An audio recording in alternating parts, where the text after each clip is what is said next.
ECRல property வாங்க எதுக்கு crores? lakhs போதுமே. Just 4 lakhsல ECR கோவலத்துல beach resort plot. EMI 12,000 only. Stepstone presents Secret Aura at ECR Kovalam. அப்படியே உங்கள் முகத்தெல்லாம் பார்த்துக்கிட்டு அமைதியாக இருந்து முகத்தெல்லாம் தொடர்ந்து பார்த்துக்கிட்டே இருக்கணும் போல எனக்கு ஆசை வந்திருக்கு. இப்படி தான் ஒரு முறை எங்களை எல்லாம் ஆளாக்கிய நம்முடைய ஒப்பற்ற தலைவர் பேரறிஞர் பெருந்தகை அறிஞர் அண்ணா அவர்கள் ஒரு கூட்டத்தில் பேசுகிற போது சொன்னார். அதில் குறிப்பாக மலேசியா, சிங்கப்பூர் போன்ற நாடுகளுக்கு சென்ற போது இதை குறிப்பிட்டு சொல்லியிருக்கிறார். ஒரு 2 நிமிஷம் பேசாமல் இருந்திருக்கிறார். எல்லாருக்கும் கொஞ்சம் வேப்பாகி போயிடுச்சு. ஏன்னா உடம்பு சரியில்லையா, தொண்டை கிட்ட சரியில்லையா அப்படின்னு. அதுக்கப்புறம் பேச ஆரம்பிச்சிருக்கிறார். அந்த உணர்வு தான் எனக்கு இப்போ ஏற்பட்டிருக்கு. முதல்ல எல்லாருக்கும் ஒரு அன்பான வணக்கம். எல்லாம் நல்லா இருக்கீங்களா? மகிழ்ச்சி. ஜெர்மனியில் நடைபெறக்கூடிய இந்த மாபெரும் தமிழ்கனவு நிகழ்வில் பங்கேற்றிருக்கக்கூடிய மாண்புமிகு தொழில்துறை அமைச்சர் அருமை தம்பி டிஆர்பி ராஜா அவர்களே, ஜெர்மனிக்கான இந்திய தூதரகத்திலிருந்து வந்திருக்கக்கூடிய மதிப்பிற்குரிய திரு அபிஷேக் துவே உள்ளிட்ட தூதரக அதிகாரிகளே, அரசு செயலாளர்கள் அருண்ராஜ் ஐஏஎஸ் அவர்களே, தாரேஸ் அகமது ஐஏஎஸ் அவர்களே, இந்த நிகழ்வை சிறப்பாக ஒருங்கிணைத்திருக்கக்கூடிய வெளிநாடு வாழ் இந்திய தமிழ் சங்கத்தினுடைய நிர்வாகிகளை, ஜெர்மனி மட்டுமல்ல பல்வேறு ஐரோப்பிய நாட்டிலிருந்து வருகை தந்திருக்கக்கூடிய தமிழ் உடன்பிறப்புகளே,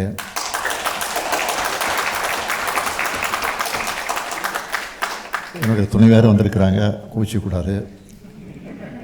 என்னுடைய துணைவியார் துர்காவதி ஸ்டாலின் அவர்களே,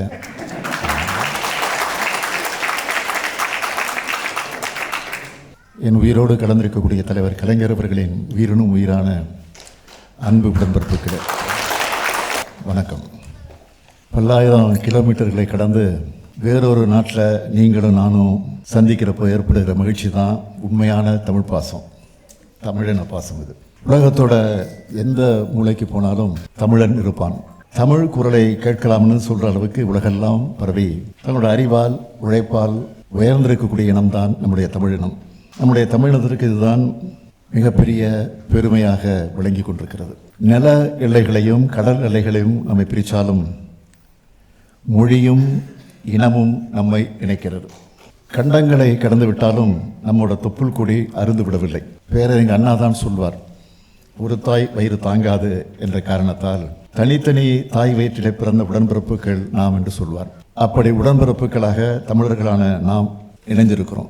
ஜெர்மனி நாட்டில் உங்கள் எல்லாரையும், அதுவும் உங்கள் ஒவ்வொருத்தரையும் சந்திக்கிறப்போ மகிழ்ச்சி. நீங்கள் ஒவ்வொருத்தரும் ஒவ்வொரு மதிப்புமிக்க பொசிஷனில் இருக்கிறத பார்க்குறப்போ தமிழ்நாட்டினுடைய முதலமைச்சராக திராவிட இயக்கத்தை சார்ந்தவனா மிகுந்த மகிழ்ச்சி அடைகிறேன், பெருமைப்படுகிறேன். நம்ம திராவிட மாடல் ஆட்சி தமிழ்நாட்டில் அமைஞ்ச பிறகு தமிழ்நாடு எல்லா வகையிலும் இன்றைக்கு முன்னேறிட்டு இருக்கு. குறிப்பாக தொழில் வளர்ச்சியில் ரொம்ப வேகமாக வளர்ந்துக்கிட்டு இருக்கிறோம். நம்முடைய தமிழ்நாட்டு வளர்ச்சியை பற்றி நீங்கள்லாம் செய்தித்தாளில் படிச்சிருப்பீங்க, சோஷியல் மீடியாக்களையும் பார்த்துருப்பீங்க. அதாவது அங்கே இருக்கக்கூடிய உங்களுடைய உறவினர்கள், நண்பர்கள் மூலமாக கேள்விப்பட்டிருப்பீங்க. இந்த வளர்ச்சி இன்னும் விரைவாக்க வேண்டும் என்ற அடிப்படையில் தான் முதலீட்டாளர்கள் மாநாடு, அதாவது முதலீடுகளை ஈர்க்க வெளிநாட்டு பயணம் ஆகியவற்றை நான் தொடர்ந்து மேற்கொண்டு வருகிறேன். UAE, Japan, Spain, Singapore, America ஆகிய நாடுகளுக்கெல்லாம் பயணத்தை மேற்கொண்டு ஏராளமான முதலீடுகளை தமிழ்நாட்டை நோக்கி ஈர்த்து நம்ம மக்களுக்கு ஏராளமான வேலை வாய்ப்புகளை உருவாக்கி கொடுத்துருக்குறோம். இப்படி வெளிநாடுகளுக்கு வரும்போது முதல்ல எனக்குள்ள என்ன தோணும் கேட்டிங்கன்னா, இந்த நாட்டில் வாழ்கிற நம்ம தமிழர்கள் எப்படி இருக்காங்க, அவங்களுடைய வாழ்க்கை தரம் எந்த அளவுக்கு உயர்ந்திருக்கு, பெரும்பாடுபட்டு தலைநிமிர்ந்த இந்த இனம் இந்த மண்ணில் சுயமரியாதையோடு நடைபெறுவதை பார்க்க வேண்டும் என்று நான் நினைப்பேன். அதுலேயும் முக்கியமாக ஒரு அயலக மண்ணில் நம்முடைய தமிழை கேட்கணும்னு ஆசை வந்துடும் எனக்கு. எல்லாருக்கும் இப்படி தான். அதனால தான் ஜெர்மனிக்கு வந்த உடனே முதல்ல உங்களை சந்திக்க வந்துட்டேன். இப்போ உங்களுடைய ஆரவாரத்தை கேட்குறப்போ, மகிழ்ச்சியை பார்க்குறப்போ நொடியில் தமிழ்நாட்டுக்கு ட்ராவல் பண்ண உணர்வு ஏற்படுச்சு. மனிதன் எங்கே போனாலும் அவருடைய வேறு இருக்கிற தாய் நிலத்தை மறக்க மாட்டான். அப்படித்தான் உங்களுடைய நினைப்பும் எப்பவும் தமிழ்நாட்டு மேலேயே இருக்கும். தமிழ் நிலத்தில் தமிழ்நாட்டில் இருக்கிற நாங்களும் உங்கள் அன்போடு பார்த்துக்கிட்டு இருக்கிறோம். அதனால தான் நம்ம திராவிட மாடல் அரசில் அயலக தமிழர்களுடைய நல்வாழ்வுக்காக ஏராளமான திட்டங்களை செயல்படுத்திக்கிட்டு இருக்கோம். இந்த ஆண்டு மட்டும் இந்த விழாவுக்கு எத்தனை நாடுகளிலிருந்து நம்ம தமிழர்கள் சென்னைக்கு வந்திருக்காங்க தெரியுமா? 62 நாடுகளிலிருந்து வந்தாங்க. சொந்த மண்ணில் கால் வச்சப்போ அவங்க அடைந்த மகிழ்ச்சியை பார்த்து அதை நான் ரசித்தேன், புலங்காகிதம் அடைந்தேன், பூரிப்படைஞ்சேன். அடுத்து அயலக தமிழர் நல வாரியம், அயலக தமிழர்களுக்கான டோல் ஃப்ரீ ஹெல்ப்லைன், அதே போன்று புலம்பெயர் தமிழ் அமைப்புகளுக்கு சுழல் நிதி, தமிழ்நாட்டுக்கு வெளியே வாழ்கிற தமிழர்களுக்கென்று இன்சூரன்ஸ், இப்படி ஏராளமான திட்டங்களை செஞ்சுட்டு இருக்கிறோம். அது மட்டுமல்ல, வெளிநாடுகளுக்கு வேலைக்கு சென்று எதிர்பாராத விதமாக உயிரிழக்கக்கூடிய நேரத்தில் அந்த குடும்பத்துக்கு நிதி உதவியும் பென்ஷனும் வழங்குகிறோம். இப்படி பார்த்து பார்த்து செஞ்சு தர்றதோட வெளிநாடு வாழ் தமிழர்களுக்கு ஒரு பிரச்சனைனா ஓடோடி வந்து உதவுறோம். இதுக்கு சில எடுத்துக்காட்டுகளை நான் சொல்ல விரும்புகிறேன். உக்ரைன் நாட்டிலிருந்து 1524 மாணவர்கள், சூடானிலிருந்து 253 பேர், இஸ்ரேலிருந்து 123 பேர், வங்கதேசத்திலிருந்து 220 பேர், கம்போடியா, தாய்லாந்து, மியான்மர் ஆகிய நாடுகளிலிருந்து 119 பேரை மீட்டு வந்திருக்கிறோம். அது மட்டுமல்ல, இன்னும் சில நெகிழ்ச்சியான சம்பவங்களையும் உங்ககிட்ட நான் பகிர்ந்துக்க விரும்புகிறேன். காஞ்சிபுரத்தை சேர்ந்த மனோஜ் என்பவர் அமெரிக்காவிலிருந்து சென்னை வரும்போது அவருடைய குழந்தையின் பெயர் சந்தியா. சந்தியாவுக்கு நடுவானில் கடுமையான உடல்நலக்குறைவு ஏற்பட்டுச்சு. உடனே ஃப்ளைட்டை இஸ்தான்புல்ல லேண்ட் பண்ணிட்டாங்க. அந்த குழந்தையை மேல் சிகிச்சைக்காக சென்னை அழைச்சிட்டு வர 10 லட்சம் ரூபாய் வழங்கணும். மயிலாடுதுறையை சார்ந்த முபாரக் அலி என்பவருக்கு தாய்லாந்தில் உடல்நலக்குறைவு ஏற்பட்டப்போ 10 லட்சம் ரூபாய் செலவில் சென்னைக்கு அழைச்சிட்டு வந்து சிகிச்சை அளித்தோம். குவைத் தீ விபத்தில் சிக்கின 7 தமிழர்களுடைய உடலை மீட்டு ஒப்படைச்சு அந்த குடும்பங்களுக்கு 5 லட்சம் ரூபாய் வழங்கணும். 2ஆம் உலகப் போரில் போர் கைதிகளாக இருந்து மறைந்த தமிழர் நினைவாக தாய்லாந்து நிழுகல் அமைக்க 10 லட்சம் ரூபாய் வழங்கியிருக்கிறோம். இதையெல்லாம் நான் குறிப்பிட்டு சொல்ல காரணம், தமிழ்நாட்டில் திராவிட மாடல் அரசும் உங்கள் முத்துவேல் கருணாநிதி ஸ்டாலினும் உங்களை ஆதரிக்க, அரவணைக்க எப்பவும் எந்த நேரத்திலும் எந்த சூழ்நிலையிலும் இருப்போம். அதை சொல்லத்தான் இங்கே குறிப்பிட்டு சொன்னேன்.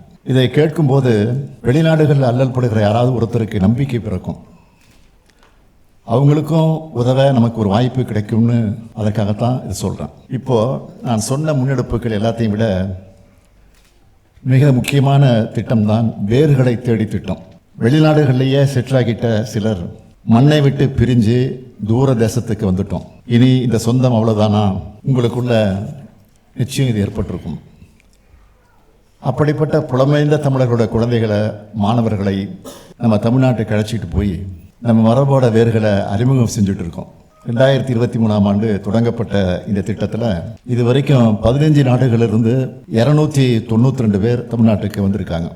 சில தலைமுறைகளாக விட்டு போன சொந்தங்களை தேடி கண்டுபிடிச்சு உருகி இருக்காங்க.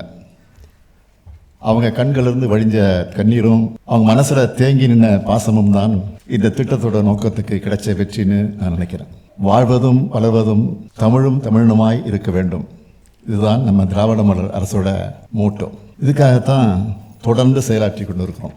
நம்ம அரசோட திட்டங்களை நாம் ஏற்படுத்தி தரக்கூடிய வாய்ப்புகளை நீங்கள் எல்லாரும் பயன்படுத்திக்க வேண்டும் என்று நான் கேட்டுக்கொள்கிறேன். அதே சமயம் உங்கள் மேலே இருக்கக்கூடிய அன்போடும் உரிமையோடும் ஒரு கோரிக்கையை வைக்க விரும்புகிறேன்.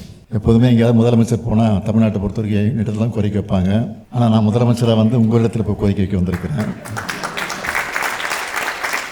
ஒன்றும் பயப்பட வேண்டிய அவசியம் இல்லை. உலக நாடுகளை, குறிப்பாக வளர்ச்சியடைந்த நாடுகள் எப்படி இருக்குன்னு பார்க்குறவங்க நீங்கள், இது மாதிரி நம்ம தமிழ்நாடும் வளர வேண்டும்.